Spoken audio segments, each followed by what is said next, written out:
Crystal Kaiko, and I'm the head chef of Cresent Cafe. Welcome to Crescent Moon Cafe and the Pottery Studio. So, this is a family restaurant, and we started way back 20 years ago. And well, Miss Lanelle started as she started her business in her house, making certain ceramic pieces for different clients. They started out small, and then eventually they thought of putting a bigger studio. Then they thought of building this cafe. So what you see now is a structure 20 years ago, and we just from time to time they have rearranged, and then we are known for, aside from the ceramics, of course, we are known for our food, innovative food siya, Asian flavors, different from what you see outside. We have two murals done by a very talented artist. Her name is K.R. Raposas. And as you can see, this is her, what you call this? Inspired by this dog is the Fernando's dog way back. These are made by Hali and Miss Lanelle. These are slop bottles baked in the, parang fired in the kiln. This one's a stock siya. So irregular, not one bottle is the same. These pieces naman are by different artists. This is by Ito Kish. So Ito Kish ito. Tapos this one, I'm not very sure of the artist. Pero yan. Ano sila eh. The Fernandos are very into art. Like, they not only do art, but they surround themselves with art. Yan ang setup ng cafe before.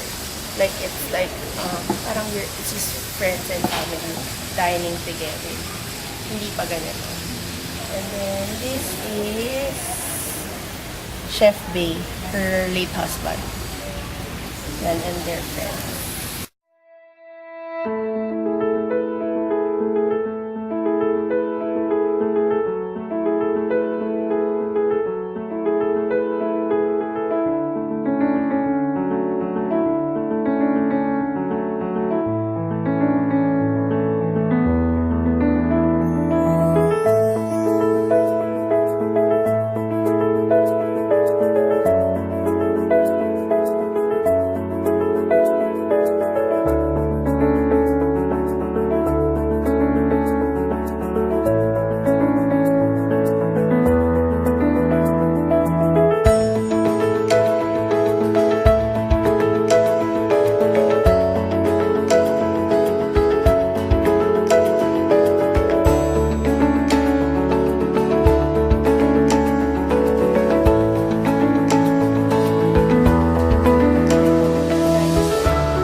There's a Marie.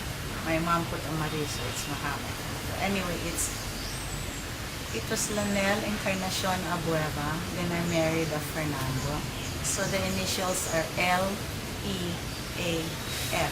So the logo under my ceramics is a dahon. That's my initials. That is our logo and the year when it was made. So, meron dito. Tapos, if the client would require their logo on it, yun, tinatatak din.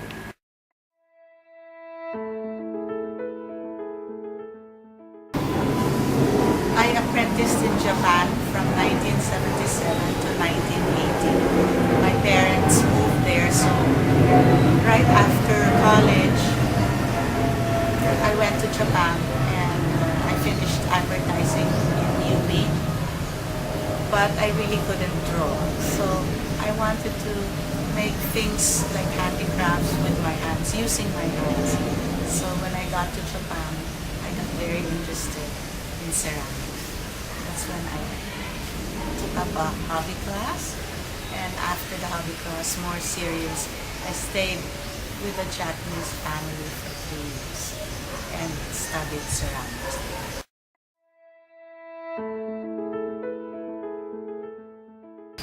Dito sa Pilipinas, pagbalik ko, I started using Mount Pinatubo ash glaze. All the potters know about using ash glaze.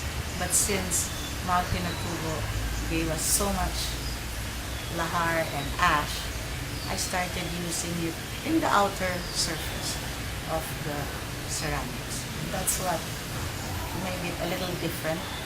And I can make stoneware, handmade ceramic stoneware in hotels and restaurants, for hotels and restaurants and for the use everyday wear.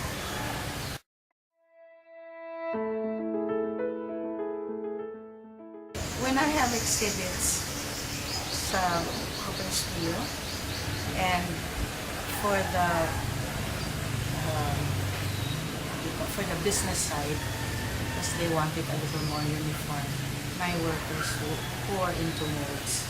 They call slip casting. They pour into molds. That's how they do it now.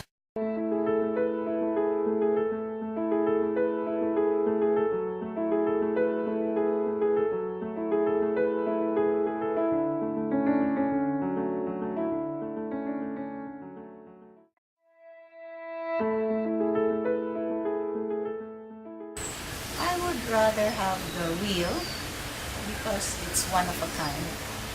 But I also like this, so you can do a little semi-production. But it's still by hand. We pour into mold, we clean it by hand, and we glaze it by hand. But both ways help me.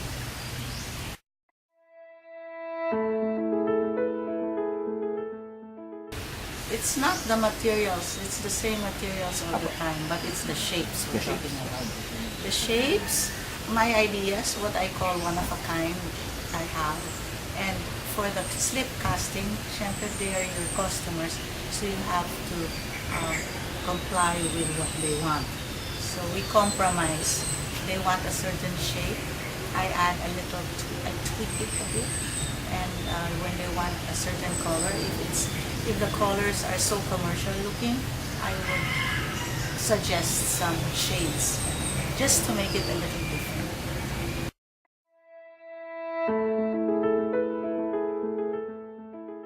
Paggawa niyan, like in Ilocos or in Pasig, yung mga kapayan, palayok, it's still ongoing.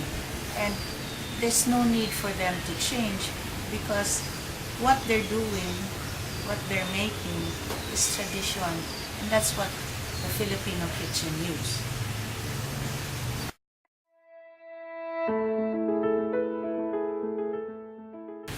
Well, we always lose whether it's studio pottery to commercial pottery.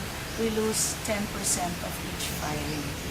It's unavoidable because at the end it's really earth, it's really fire and water inside the kiln that does its play. I mean, it's nature, so we lose 10 to 15%. Second is even if your deadline is not there yet, the clients keep calling. I mean, they ask how long will it take, and I say it's 2 to 3 months. And then in the first month or even the second week from the time they order, tapos na. So they think I'm cooking pandesal. They think it's as easy as cooking pandesal, but that's the problem. You know, they cannot wait.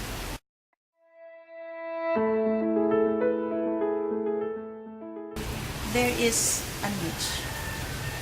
That's why they order, because sometimes I say, you're going to have it in your restaurant, tabingi, because it's handmade. And that's what we want, tabingi. So there's still a niche that can understand and value.